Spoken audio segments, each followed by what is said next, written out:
Hello and welcome to MtM Vegas. I'm Sean Coomer, your host, joined by Mark Osterman, and we have an interesting show. We're going to talk about Circa's opening night promotion. It's quite interesting, but the rates are sky high. Virgin Hotels may be delayed, but they also have opening rates which are sky high. Hyatt and Mlife have an amazing promotion that stretches out through 2021, and we're going to update you on what's happening with shows in Las Vegas with all the new COVID restrictions, which ones are staying open, and which ones are having to shut down. All of that coming up on MtM Vegas. Let's hit it.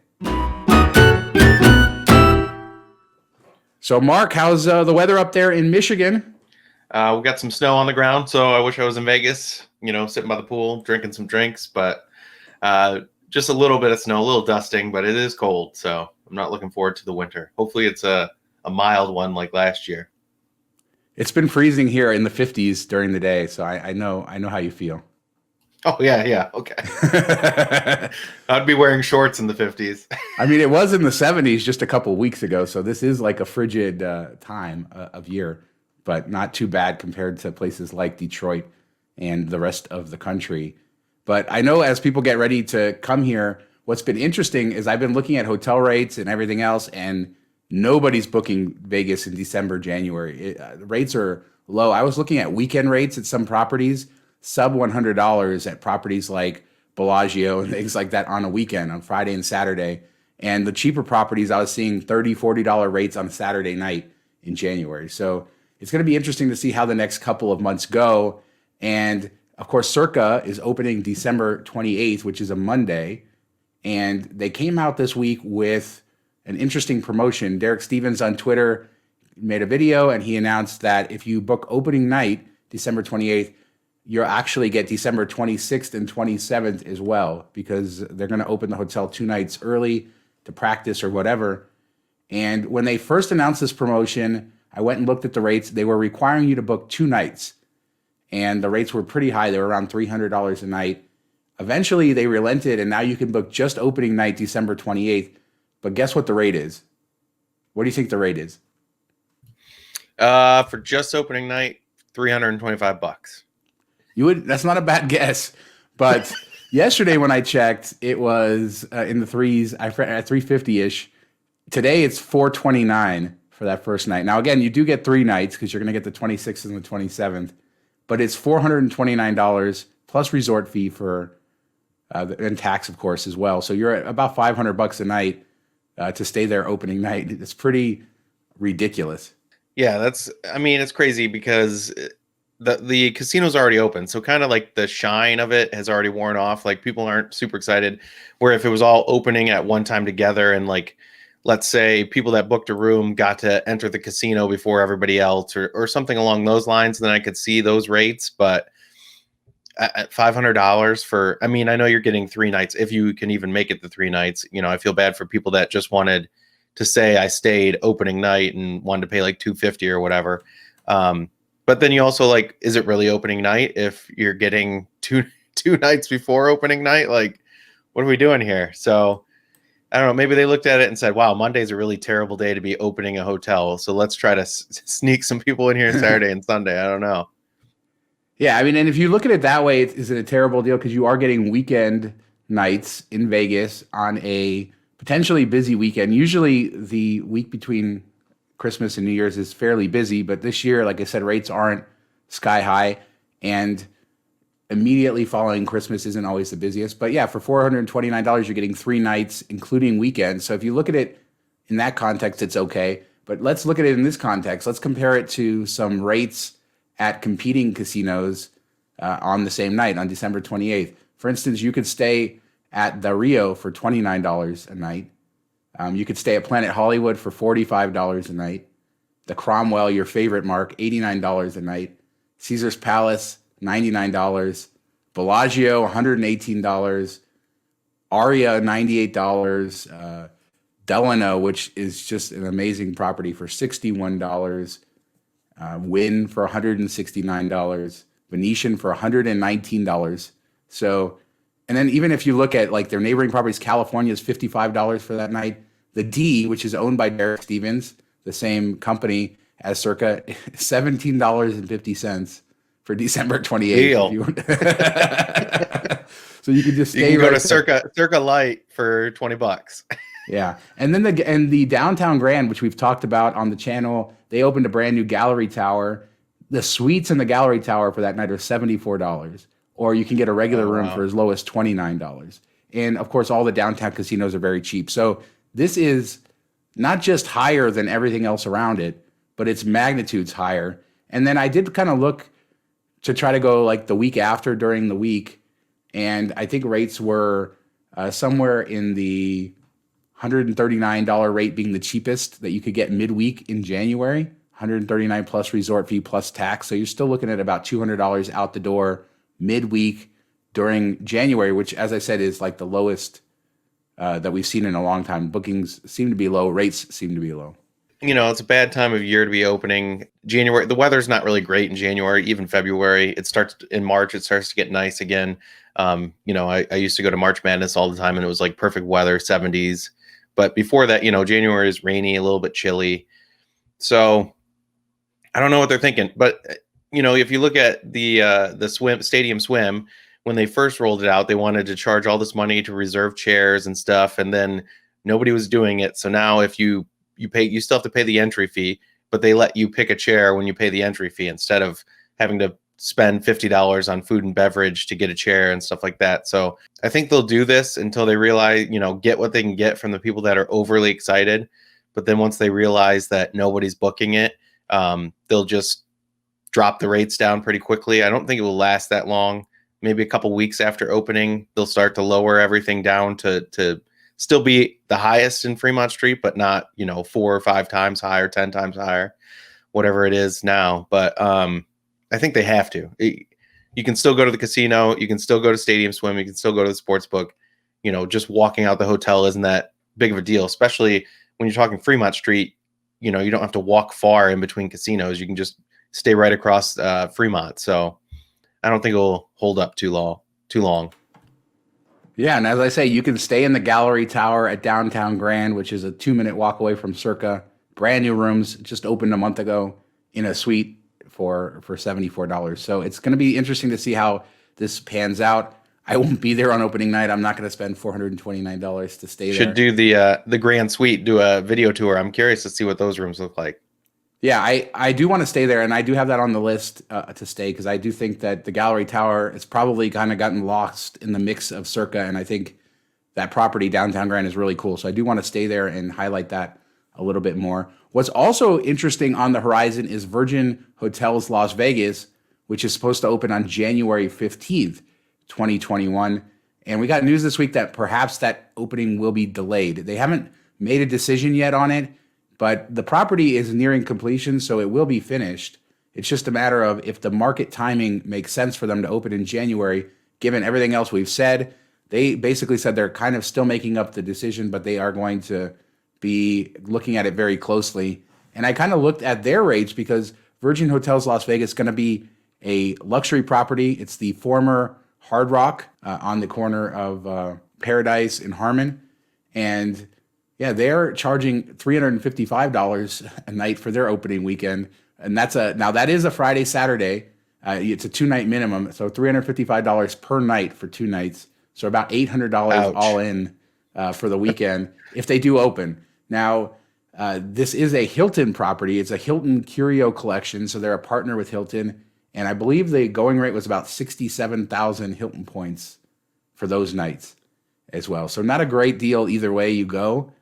But when I looked at the lowest rates midweek in January, 150 to 180. I found one night at 150. There were some nights at 160, 170, 180.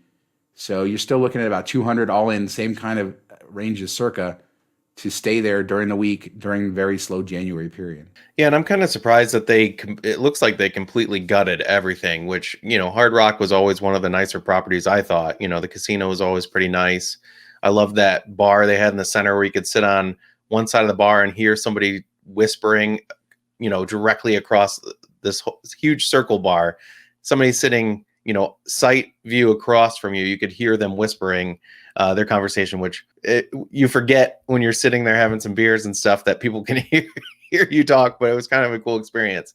So I hope that stays in there, but it does look like it's going to be beautiful. You know, it always had an awesome pool area, but I don't see myself paying $200, $150 to stay there, you know, and it's off strip. So you have to worry about that as well.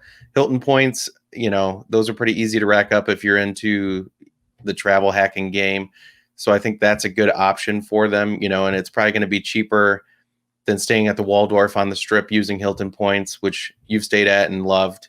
But that's usually going to be, you know, 100,000 points a night or so. So I'm curious to see if we can get that to dip down, and then I'll book it. But yeah, I don't know. I do think it's, if you were considering going to it, I would book it for opening weekend, maybe if there's cancellation policies, and hope that they don't open, and then they give you something like, you know, a discount on a future booking. That's a game some people will play, so something to consider. Yeah, for sure. People do that. Let's talk for a second about Hilton, because they really are stacked now on the Las Vegas Strip or in the Las Vegas Resort Corridor. You have on the very low end, of course, you have Tropicana, which is a DoubleTree affiliate. But then, as you mentioned, you have Waldorf Astoria right on the Strip as part of City Center. That used to be the Mandarin Oriental. Now you have Virgin Hotels opening up, the former Hard Rock, as a Curio Collection. And then next year, of course, Resorts World is opening up 3 different Hilton brands: a regular Hilton, a Conrad, which is their high-end brand, kind of on the same level as Waldorf, and then LXR, which is their brand new super premium brand, which will also be part of Resorts World. So Hilton really going to be the program, I think, to beat on the Las Vegas Strip as far as high-end properties and kind of new freshness goes anyway.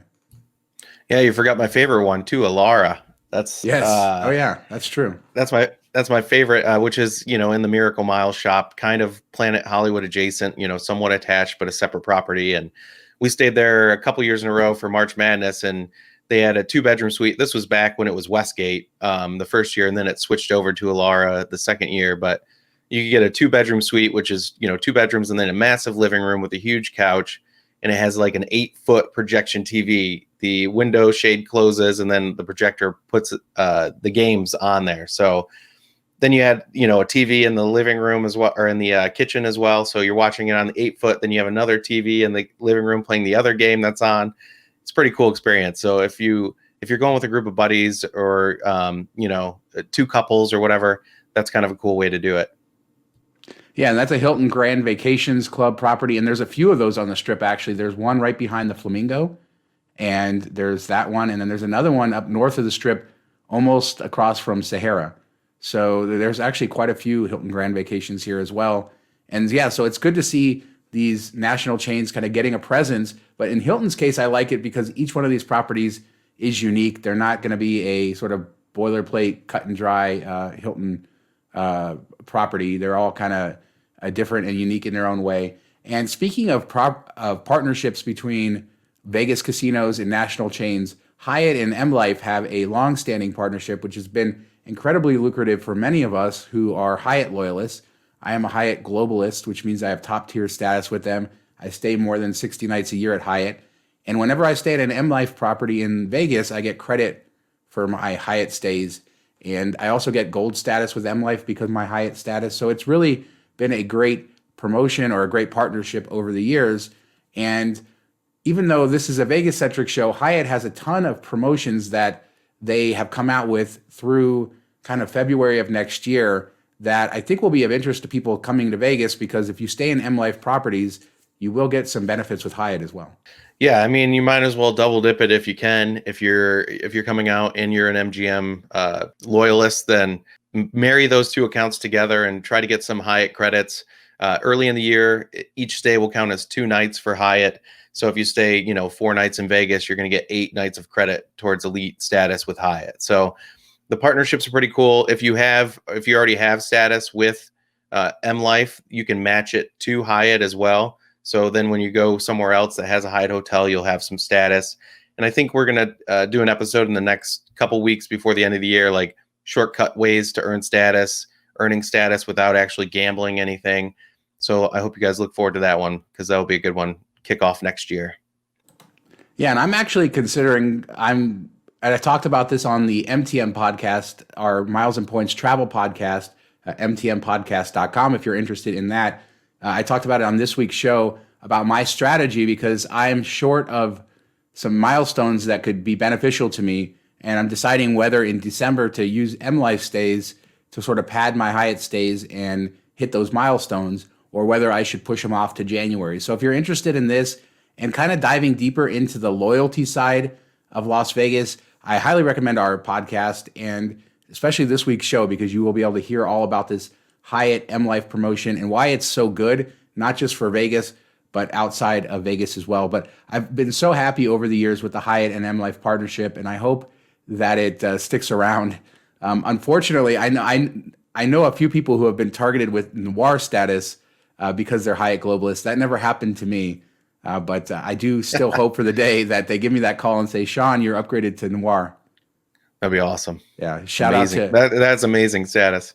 Shout out to my friend Nancy, who every time I see her reminds me that she's going on year 3 of her noir status that they just gave her.